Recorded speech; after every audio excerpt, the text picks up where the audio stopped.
नमस्कार. स्वागत आहे तुमचं डी मराठी चॅनलवर. आज आपण एका खास ठिकाणाबद्दल बोलणार आहोत. कोल्हापूर जिल्ह्यातील पटणकोडोली गावातलं विठ्ठल वीरदेव मंदिर. हे मंदिर फक्त भक्तीचं ठिकाण नाही, तर ते इतिहास, कथा आणि काही रहस्यांनी दडलेले आहेत. तर चला आजच्या या व्हिडिओमध्ये जाणून घेऊया मंदिराची माहिती, उत्सव, कथा आणि काही गूढ गोष्टी जाणून घेणार आहोत. चला मग सुरू करूया.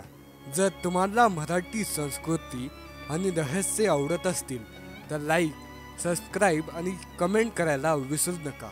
भाग 1. मंदिर आणि गावाची ओळख. मित्रांनो, पटणकोडोली हे कोल्हापूर जिल्ह्यातलं एक छोटंसं गाव आहे. जे गाव पन्हाळा किल्ल्याच्या खाली आणि वारणा नदीच्या काठावर आहे. इथलं निसर्ग सौंदर्य खूपच छान आहे.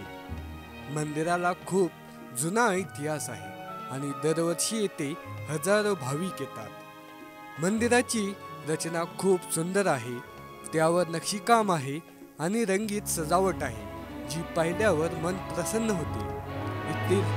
इथील काही गोष्टी म्हणजे हे मंदिर भगवान विष्णू आणि शिव यांच्या एकत्रित ठिकाण आहे. विठ्ठल म्हणजे भगवान श्रीकृष्ण आणि वीरदेव म्हणजे भगवान शिव असं मानलं जातं. हे दोघं एकाच ठिकाणी असणारं हे जगातील एकमेव मंदिर आहे. हे मंदिर धनगर समाजाचं कुलदैवत आहे. धनगर लोक म्हणजे मेंढपाळ, जे त्यांच्या लोखंडी कडा आणि मेंढीच्या लोकरीच्या घोंगडीसाठी ओळखले जाते. हे मंदिर शेतकरी आणि मेंढपाळाचं रक्षण करतं असं म्हणतात. भाग 2. दैवतेचं महत्त्व. विठ्ठल वीरदेव हे धनगर समाजाचं खूप मोठं श्रद्धास्थान आहे. विठ्ठल म्हणजे कृष्णाचा अवतार आणि वीरदेव म्हणजे शिवाचा. काही कथांनुसार हे मंदिर भगवान परशुरामांनाही जोडलेलं आहे, जो विष्णूचा अवतार आहे. येथे येणारे भाविक भक्तच नाही, तर त्यांच्या सांस्कृतिक आणि परंपराचाही भाग बनतात. धनगर समाजासाठी हे मंदिर त्यांच्या ओळखीचं प्रतीक आहे. इथे येऊन लोकांना शांती मिळते. भाग 3. कथा आणि गोष्टी. चला आता काही मजेदार कथा ऐकूया. एक गोष्ट आहे फरांडे बाबाची. फरांडे बाबा, ज्यांना खेलोबा बाबा म्हणतात, सोलापूरच्या अंजन गावातून दरवर्षी दसऱ्याला उपवास करत पायी पटणकोडोलीला येतात. 7 दिवस चालत मंदिरात पोहोचतात आणि मग उपवास सोडतात.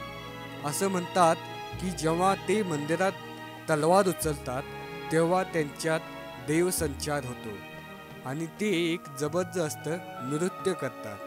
हे पाहणं खरंच चमत्कारासारखं आहे. आणखी एक कथा म्हणजे विठ्ठल वीरदेव हे शेतकरी आणि मेंढपाळाचं संरक्षण करतात. त्यांच्या जन्मदिवसाला मोठा उत्सव होतो, जो दसऱ्यानंतर होतो. काही जण म्हणतात की हे मंदिर परशुरामांनाही जोडलेलं आहे, पण त्यामागचं रहस्य काय ते अजून गुप्तच आहे. भाग 4. भंडारा उत्सव. आता बोलूया मंदिराच्या सगळ्यात मोठ्या उत्सवाबद्दल, विठ्ठल वीरदेव यात्रा. हा उत्सव दरवर्षी नोव्हेंबरात 4 दिवस चालतो. 2024 मध्ये हा उत्सव 21 ऑक्टोबरला झाला होता. या उत्सवात गाव पिवळं झालेलं दिसतं, कारण सगळे एकमेकांवर भंडारा म्हणजेच पिवळी हळद पावडर उधळतात.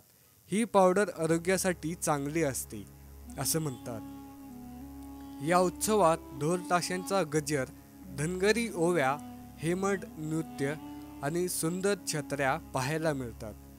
भाविकांना अंबीर नावाचं पेय दिलं जातं. फरांडे बाबा वटवृक्षाखाली बसून कन्नड भाषेत भविष्य सांगतात.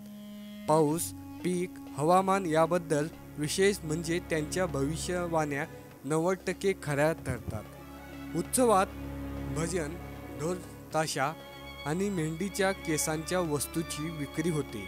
हा उत्सव धनगर समाजाची एकजूट दाखवते. भाग 5. रहस्यमय गोष्टी. आता थोडं रहस्यमय बोलूया. फरांडे बाबाच्या भविष्यवाण्या कशा खऱ्या ठरतात? लोक म्हणतात त्यांच्यात देवसंचार होतो. जेव्हा ते तलवार उचलतात तेव्हा त्यांचं नृत्य पाहून सगळे थक्क होतात.